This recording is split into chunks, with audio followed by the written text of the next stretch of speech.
Hello mga kakabs! Good morning! So welcome back sa tuwang another Sunday vlog. And sa tuwang Sunday vlog ngayon, may nabasa ako na scripture dito sa Doctrine and Covenants section 19 verse 20. Nakakatakot yung sinabi dito mga kakabs, pakinggan nyo to. Sabi dito, "Wherefore I command you again to repent, lest I humble you with my almighty power, and that you confess your sins, lest you suffer these punishments, of which I have spoken, of which in the smallest, yea, even in the least degree, you have tasted at the time I withdraw my spirit."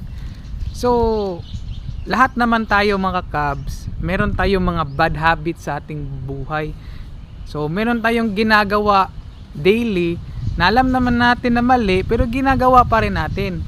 So, sabi ni Lord dito, kapag tayo di daw tayo magbabago, di daw natin yun i-stop yung mga bad habits natin, tapos di tayo mag-repent, i-humble niya tayo through His almighty power. Ibig sabihin dyan, meron talagang mangyari na cut sa ating life. Oh no! So kapag mangyari yon, sobrang sakit yan mga kabs. Ako na-try ko na yung nakat ako ng Diyos kasi meron akong ganyan, kagaya na sinabi ko, bad habits.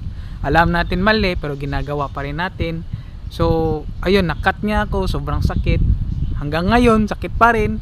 Pero yan, so wag natin paabutin sa punto mga kabs na matry, ma-experience nyo din yan.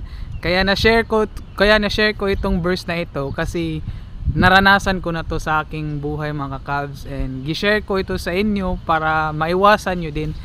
Kaya nga sabi doon, no, nga kuan, you will suffer these punishments kung hindi tayo mag-repent. So yun lang sa lahat mga kabs. Maraming salamat talaga sa pagpanonood ng aking Sunday vlog, and always remember that decision determines our destiny. Ingat kayo mga kabs.